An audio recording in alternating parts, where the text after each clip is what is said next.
Pendant des années, Boeing a dominé les cieux en matière de fret aérien. Les 747F et 777F sont partout, transportant des vaccins vitaux et livrant des voitures de luxe. Mais le monde de l'aviation change, et rapidement.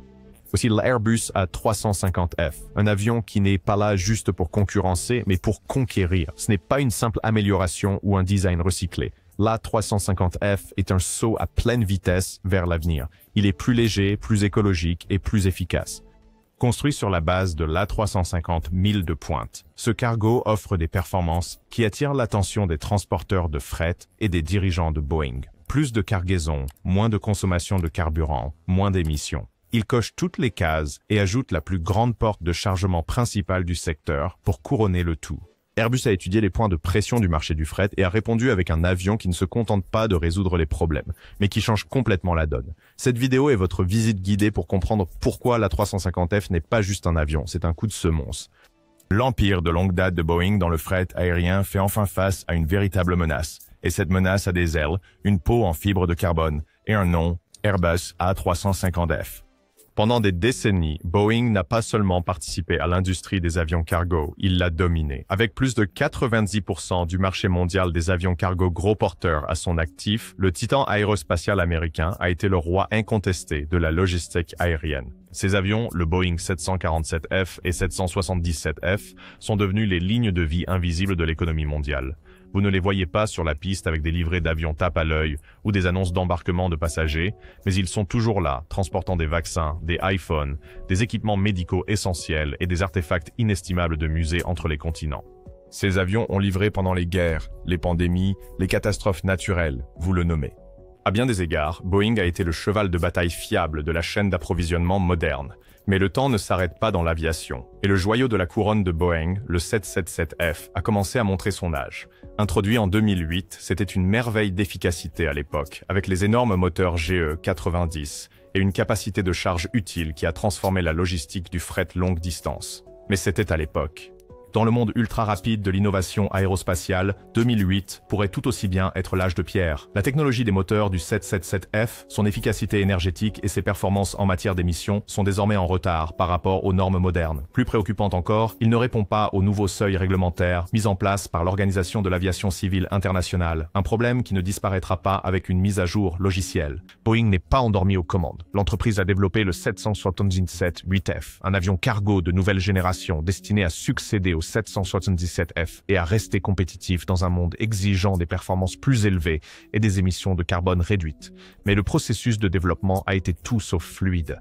Les retards se sont accumulés, les délais ont glissé, les défis techniques se sont multipliés. Et tandis que Boeing essaie de résoudre les problèmes, les clients deviennent impatients. Les compagnies aériennes n'ont pas seulement besoin de la promesse d'un meilleur avion, elles ont besoin d'un qu'elles peuvent commander aujourd'hui, piloter demain et en qui elles peuvent avoir confiance pour les 3 prochaines décennies. Alors que Boeing trébuche sur son calendrier, un acteur très différent entre en jeu, un qui n'est pas étranger à bouleverser l'équilibre des pouvoirs dans l'aviation. Et c'est là qu'Airbus entre en scène. Lorsque Airbus a annoncé l'A350F, il ne s'agissait pas seulement de présenter un autre avion cargo, c'était un véritable défi lancé. Pendant des années, Airbus avait cédé le marché des cargos gros porteurs à Boeing, se concentrant davantage sur les avions de passagers. Mais cette époque est révolue. Avec l'A350F, Airbus a construit une machine qui ne se contente pas de défier les cargos de Boeing, elle les surpasse dans presque tous les aspects mesurables. Commençons par les fondamentaux. L'A350F est basé sur l'A350 1000 très avancé, le fleuron des avions de ligne d'Airbus, qui est entré en service avec des éloges pour son efficacité énergétique, le confort de sa cabine et sa technologie de pointe. Mais la version cargo n'est pas une conversion bâclée. Elle a été conçue spécifiquement pour le fret. Chaque centimètre de l'avion, du nez à la queue, du fuselage aux poutres de planchers, a été réingénieré spécifiquement pour les opérations de fret. Ce n'est pas un avion de passagers déguisé en cargo. C'est du sérieux. Les chiffres à eux seuls font de l'A350F le rêve d'un responsable logistique. Il affiche une charge utile maximale de 111 tonnes, un chiffre qui dépasse le 767F, offrant aux transporteurs plus de capacité par vol et leur permettant de regrouper les expéditions. Ce n'est pas un petit avantage. et c'est des millions de dollars d'économies en carburant et en itinéraire sur la durée de vie opérationnelle de l'avion. Il offre également 695 mètres cubes de volume, soit 10% de plus que le 777F, permettant aux opérateurs de transporter des articles plus volumineux ou d'optimiser plus efficacement la disposition des conteneurs. Ce ne sont pas juste des chiffres de marketing. Ils se traduisent directement par un coût inférieur par tonne-kilomètre, la norme d'or pour la rentabilité du fret. Et puis vient l'autonomie, 4700 miles nautiques, avec une charge utile complète.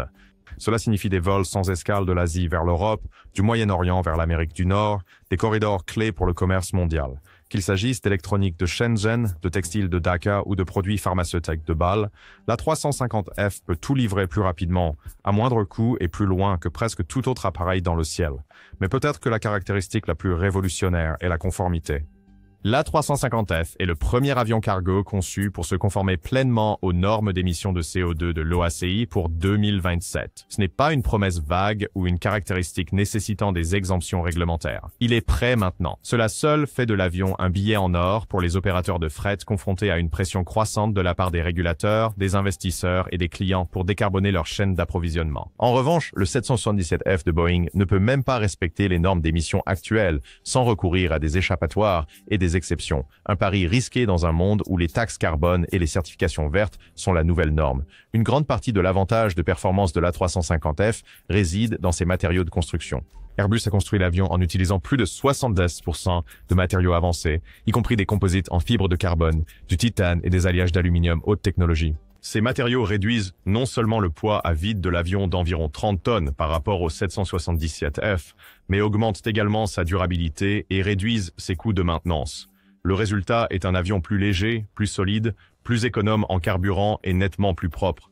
En bref, l'A350F n'est pas seulement un avion cargo, c'est une déclaration, une affirmation que l'ère des compromis est révolue et que l'avenir de l'aviation cargo a un nouveau visage. Éloignons-nous des spécifications un instant et parlons de ce qui pourrait être la caractéristique la plus négligée mais révolutionnaire de l'A350F, sa porte cargo. Pour un œil non averti, une porte cargo peut sembler une chose simple. Juste une ouverture, n'est-ce pas?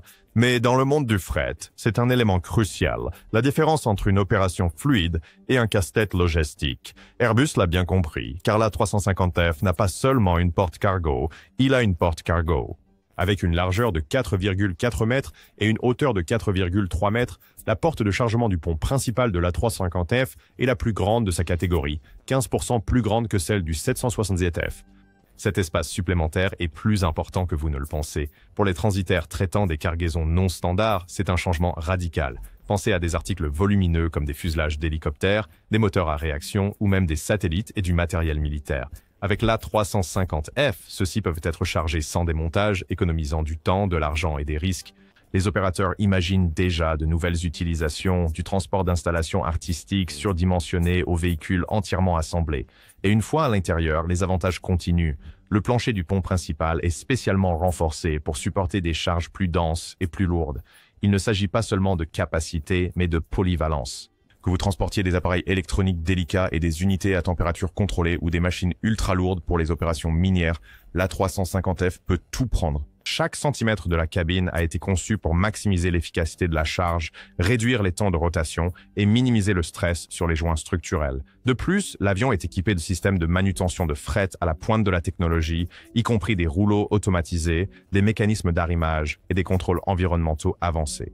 Les opérateurs peuvent personnaliser l'humidité et la température pour les expéditions pharmaceutiques ou sécuriser les palettes avec précision pour les trajets turbulents. Airbus a transformé efficacement la soute en un entrepôt intelligent avec des ailes. Même la technologie du cockpit soutient la mission du cargo. Les pilotes bénéficient de systèmes de commande de vol électrique, de logiciels de maintenance prédictive et d'outils d'optimisation du carburant en temps réel. Ce ne sont pas des gadgets. Ils se traduisent par moins de retard, des rotations plus rapides et de meilleures marges pour les opérateurs.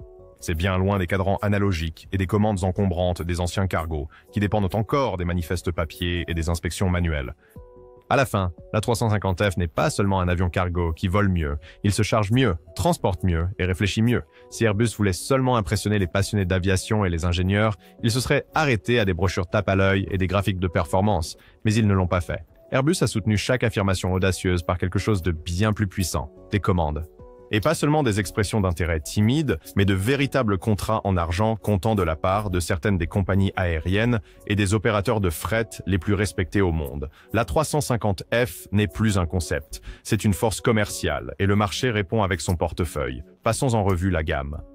Air France a été parmi les premiers à s'engager, signalant leur ambition de moderniser leur flotte de cargo vieillissante, tout en s'alignant sur les politiques agressives de l'aviation verte de la France. Puis est venu Singapore Airlines, connu pour sa quête incessante d'efficacité et de prestige, rejoignant la fête avec une intention claire de rester en tête de ses rivaux régionaux.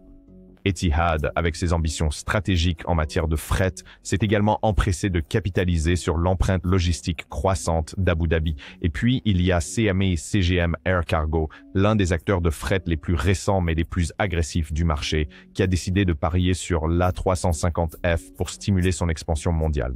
Même Air Lease Corporation, un important bailleur, parie sur l'avenir avec l'A350F, en passant des commandes anticipées pour répondre à ce qu'elle perçoit comme une vague de demandes imminente. Cela est important car les bailleurs n'achètent pas sur un coup de tête. Ils investissent en fonction des signaux du marché, de la rentabilité future et des cycles de remplacement de la flotte. En d'autres termes, ils ont fait les calculs et les chiffres crient A350F. Pourquoi cette précipitation? Parce que les aspects économiques sont trop avantageux pour être ignorés. Les prix du carburant peuvent fluctuer, mais la tendance à long terme est claire. Ils ne baissent pas. Les compagnies aériennes ne peuvent plus parier sur un carburant bon marché. Les gouvernements du monde entier, de l'Union européenne au Japon en passant par la Californie, renforcent les réglementations environnementales. Les taxes carbone, les critères de durabilité, les certifications vertes ne sont plus seulement des arguments marketing, ce sont des réalités opérationnelles. Et dans ce paysage changeant, l'A350F n'offre pas seulement une amélioration, il offre la survie. Airbus affirme que l'A350F consomme 20% de carburant en moins, émet 40% de CO2 en moins par tonne de fret et vole plus loin avec une charge utile plus élevée que la concurrence. Ce ne sont pas de petits ajustements, ce sont des avantages révolutionnaires qui impactent chaque poste du bilan d'un opérateur de fret. Des factures de carburant à l'optimisation des itinéraires, en passant par la conformité ESG, l'A350F atteint chaque objectif que les compagnies aériennes modernes visent. Alors que Boeing élabore des stratégies et se réajuste, Airbus est en train de signer des accords, de construire des alliances et de remplir des créneaux de production. Le changement est déjà en cours et Boeing l'entend haut et fort. À leur crédit, Boeing ne néglige pas le défi. Ils sont toujours dans la course et leur prochain mouvement est le 778F, un cargo basé sur la nouvelle plateforme 778DX qui promet de reprendre le trône. Sur le papier, le 778F a des spécifications impressionnantes. On s'attend à ce qu'il offre une plus grande portée que la 350F et qu'il maintienne les dimensions de fuselage favorisées par Boeing pour le fret. Dans une bataille de données directes, il pourrait théoriquement surpasser Airbus dans quelques domaines clés. Mais il y a un énorme problème, le temps. Le 7778F ne va pas entrer en service avant au moins 2027, et c'est en supposant que tout se passe bien. Ce qui, comme le montre l'histoire récente de Boeing, est une grande supposition. Entre les obstacles à la certification, les problèmes persistants avec la variante passager du 777X et la lente reprise post-pandémique, Boeing fait face à des retards qu'il ne peut se permettre. Et d'ici à ce que le 777-8F arrive sur le marché, Airbus aura déjà livré des A350F aux clients, accumulant des heures, des retours d'expérience et de la fidélité. Ce n'est pas seulement une course pour construire le meilleur avion cargo, c'est une course pour construire le premier avion cargo de nouvelle génération viable. Dans l'aviation, être en avance est souvent plus précieux qu'être parfait. Les compagnies aériennes qui prennent des décisions d'achat aujourd'hui sous la pression des coûts de carburant, de l'examen des investisseurs et des mandats gouvernementaux ne veulent pas attendre 2, 3 ou 5 ans. Ils veulent un avion moderne et conforme maintenant, et c'est exactement ce qu'Airbus livre. Ensuite, il y a la question des émissions. Le 777-8F doit encore prouver qu'il peut respecter les normes de l'OACI pour 2027. Airbus l'a déjà fait.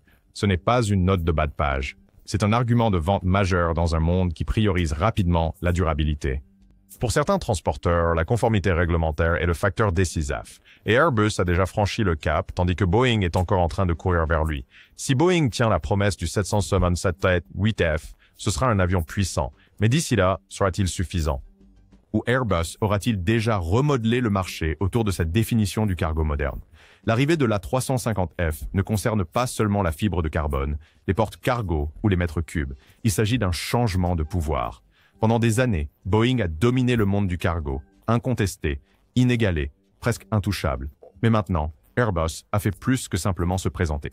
Il a redessiné la carte. Avec l'A350F, Airbus a pris en compte toutes les préoccupations majeures des opérateurs de fret, l'efficacité énergétique, les émissions, la charge utile, le volume, la capacité de chargement, et y a répondu non pas par des compromis, mais par l'innovation. Il est plus rapide sur le marché. Il est construit à partir des matériaux les plus récents. Il est plus léger, plus écologique et plus efficace, et il s'aligne parfaitement avec la direction vers laquelle l'industrie se dirige pour des solutions de fret durables, rentables et à long rayon d'action. Pour Boeing, ce n'est pas juste de la concurrence, c'est un signal d'alarme. Le segment du fret, autrefois leur empire incontesté, est maintenant en jeu, et les prochaines années détermineront s'ils peuvent s'adapter assez rapidement pour rester pertinents. Le 777-8F peut encore être un concurrent, mais il entre dans une course qu'Airbus a déjà à moitié parcourue. Les cieux changent, les règles évoluent, et l'avenir de l'aviation de fret appartiendra à l'entreprise qui innove non seulement mieux, mais plus tôt. Dans cette bataille, la nostalgie ne vous sauvera pas. L'héritage ne vous protégera pas. Seule la vision, la rapidité et l'exécution le feront. Et en ce moment, Airbus possède les trois. Alors, l'A350F est-il l'avion qui met fin au règne de Boeing dans le ciel du fret?